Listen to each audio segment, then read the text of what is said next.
Bom dia. Antes de olhar o celular, antes de pensar nas tarefas do dia, antes de sair correndo, respire fundo. Este momento é entre você e Deus. Começamos esta manhã não pedindo coisas, mas alinhando o coração com a vontade do Senhor. Pai amado, nós te agradecemos por mais um dia.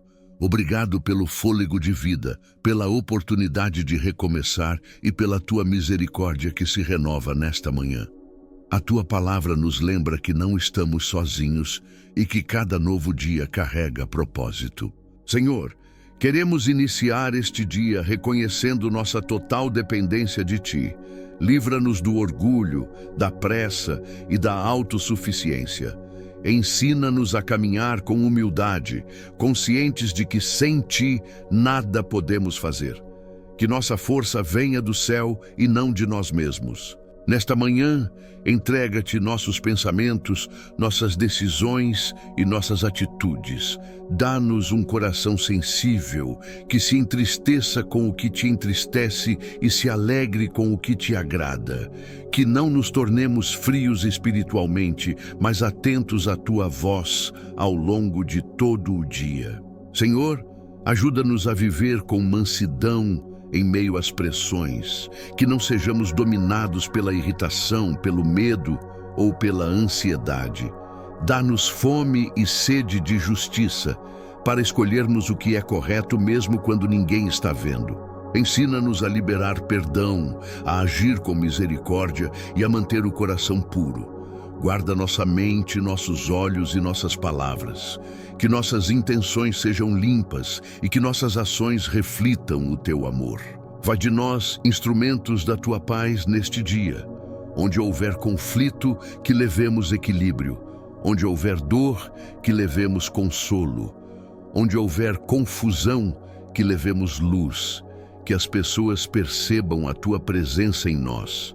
E se enfrentarmos oposição, críticas ou dificuldades, dá-nos coragem para permanecer firmes. Que não negociemos nossa fé por conforto. Que escolhamos te obedecer acima de tudo. Nós entregamos este dia em tuas mãos. Vai à nossa frente, abre portas certas, fecha caminhos que não vêm de ti e nos guarda de todo mal. Que cada passo seja guiado pelo teu Espírito. Hoje não começamos com pedidos, começamos com reverência. Antes de levantar a voz, inclinamos o coração. Antes de falar com Deus, permitimos que Ele fale conosco. A verdadeira oração nasce quando cessamos o ruído interior e reconhecemos que a voz do Senhor é mais necessária do que qualquer palavra que possamos dizer. A palavra de Deus não é apenas um registro do passado, nem um livro comum entre tantos outros. Ela carrega vida, propósito e direção. Em cada página, Deus revela quem Ele é, quem nós somos e para onde Ele está nos conduzindo. Desde o instante em que o Senhor trouxe a luz à existência e deu forma ao mundo, sua voz tem sustentado tudo o que vive. As Escrituras nos mostram como a humanidade foi criada para viver em comunhão com Deus, mas também revelam como o pecado rompeu essa conexão. Ainda assim, o amor do Pai nunca deixou de agir. Ao longo da história, vemos Deus se aproximando, chamando, perdoando e restaurando. Esse plano de redenção se manifesta plenamente em Jesus Cristo, em sua vida, em seu sacrifício e em sua vitória sobre a morte. A cruz não representa fracasso, mas reconciliação. A ressurreição não foi apenas um evento, mas a prova de que a esperança venceu. Porque Cristo vive, nós não estamos presos ao passado, nem condenados pelos erros. Nele existe recomeço, cura e transformação verdadeira. A Bíblia também nos ensina a caminhar diariamente com Deus. Por meio de leis, princípios e histórias reais, somos lembrados de que Deus usa pessoas imperfeitas para cumprir propósitos eternos. Homens e mulheres comuns, com medos e limitações, foram instrumentos poderosos, porque decidiram confiar no Senhor. Essas verdades não nos chamam apenas à reflexão, mas à mudança. Elas nos convidam a reconhecer nossa dependência de Deus e a alinhar nossa vida com aquilo que Ele deseja realizar em nós. Se essa palavra alcançou seu coração, escreva glória a Deus nos comentários como expressão de fé. Ao folhearmos as páginas da Bíblia, percebemos que ela não fala apenas de grandes acontecimentos, mas de um Deus que se relaciona com pessoas reais. Em meio às narrativas, encontramos leis, promessas e ensinamentos que revelam o caráter santo do Senhor e seu desejo de conduzir seu povo por caminhos de vida. Entre esses ensinamentos estão princípios que moldam nossa conduta e nos chamam a viver de forma diferente do padrão do mundo. Deus não escolheu trabalhar apenas com pessoas fortes ou preparadas. Pelo contrário, Ele se revelou por meio de homens e mulheres cheios de limitações. Moisés, que um dia se sentiu incapaz, foi usado para libertar uma nação inteira. Noé obedeceu a Deus mesmo sendo ridicularizado por todos ao seu redor. Jonas tentou fugir do chamado, mas acabou sendo um instrumento de arrependimento para uma cidade inteira. Elias experimentou o fogo do céu, mas também enfrentou momentos profundos de medo e solidão. Esther foi colocada em posição estratégica para salvar seu povo em um momento decisivo. Essas histórias nos alcançam porque nos vemos nelas. Reconhecemos nossas falhas, nossos medos e nossas dúvidas, mas também somos lembrados de que Deus não desiste de quem Ele chama. Ele transforma a fraqueza em força e usa corações disponíveis para realizar sua vontade. A Bíblia nos ensina que não somos definidos pelos nossos erros, mas pela graça que nos levanta quando escolhemos confiar. Ao mesmo tempo, a palavra também nos alerta. Ela mostra as consequências da desobediência, da rebeldia e do afastamento de Deus. Não como uma ameaça, mas como um convite ao retorno. Repetidas vezes, vemos que o pecado nunca traz paz verdadeira, enquanto a presença de Deus sempre conduz à restauração. E, acima de tudo, somos lembrados de que o Senhor é misericordioso. Ele perdoa, restaura e oferece novos começos àqueles que se voltam para Ele com sinceridade. Se você crê que Deus ainda transforma vidas hoje, escreva "Eu creio" nos comentários. Além das histórias do passado e das lições morais, a Bíblia também nos aponta para o futuro. Ela nos lembra que esta vida não é o destino final e que a história está caminhando para um propósito maior. As Escrituras falam do retorno de Jesus Cristo, do juízo final e da promessa de novos céus e nova terra, onde não haverá dor, nem lágrimas, nem morte. Essa esperança nos mantém firmes, mesmo em meio às dificuldades. Essa visão eterna muda a forma como vivemos hoje. Quando entendemos que tudo aqui é passageiro, passamos a valorizar aquilo que realmente importa. Não vivemos apenas para conquistas temporárias, mas para agradar a Deus e refletir sua luz neste mundo.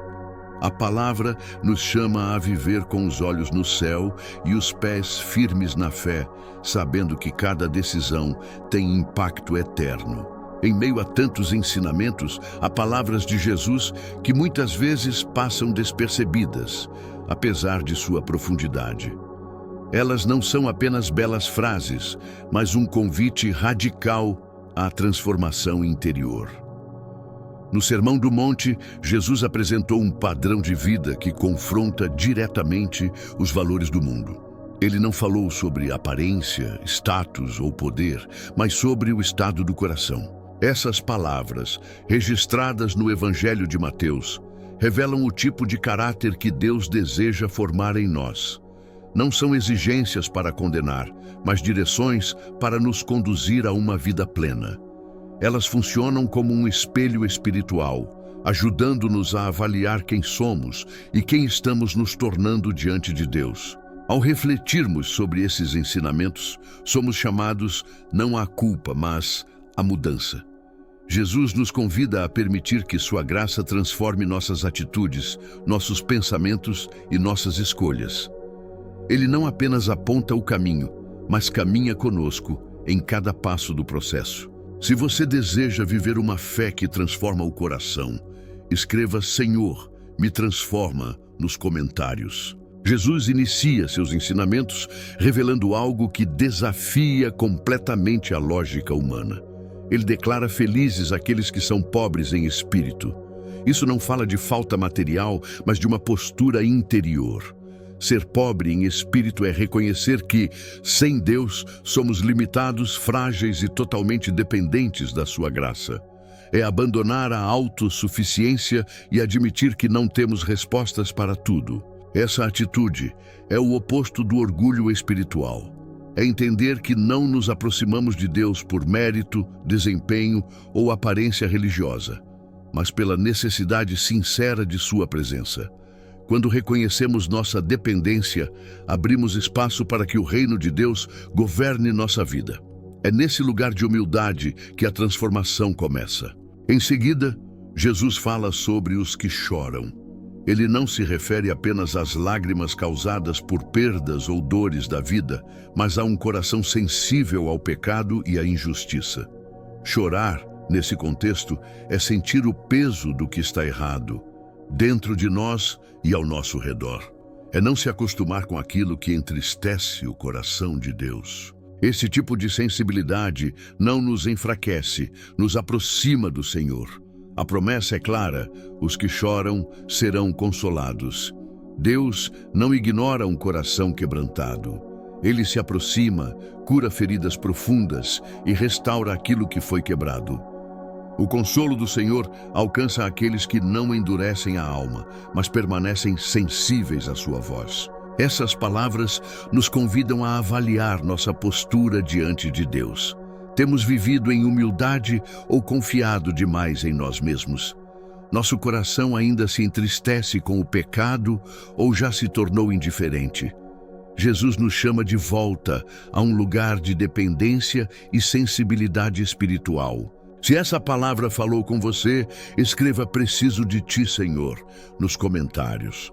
Jesus continua revelando um princípio que o mundo costuma confundir: a mansidão.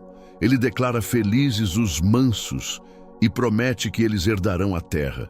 Mansidão não é fraqueza, nem falta de posicionamento. É força sob controle. É a capacidade de permanecer firme sem precisar ser agressivo, de responder com calma em um mundo que valoriza a imposição e o confronto. O manso confia que Deus é seu defensor. Ele não precisa provar seu valor o tempo todo, nem vencer discussões para se sentir aceito. Sua segurança não vem da aprovação das pessoas, mas da identidade que encontra no Senhor. Em vez de reagir impulsivamente, ele escolhe agir com sabedoria, permitindo que Deus conduza suas causas. Logo depois, Jesus fala daqueles que têm fome e sede de justiça. Essa imagem revela um desejo profundo, intenso e constante. Não se trata de um interesse passageiro, mas de uma necessidade vital. Ter fome e sede de justiça é desejar viver segundo a vontade de Deus, acima de qualquer outro anseio. É buscar o que é correto, mesmo quando isso exige renúncia. Essa busca revela prioridades. O que temos desejado com mais intensidade? Temos fome da presença de Deus? Ou estamos satisfeitos apenas com conforto, sucesso e reconhecimento? Jesus promete que aqueles que anseiam pela justiça serão saciados.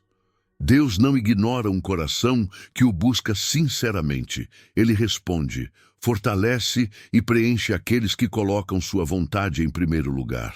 Essas palavras nos desafiam a reavaliar nossas atitudes e desejos. Temos caminhado em mansidão ou reagido com orgulho?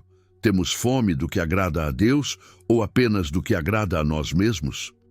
Jesus nos convida a viver uma fé que se manifesta em atitudes e escolhas diárias. Se você deseja ter mais fome da presença de Deus, escreva "Tenho sede de ti" nos comentários.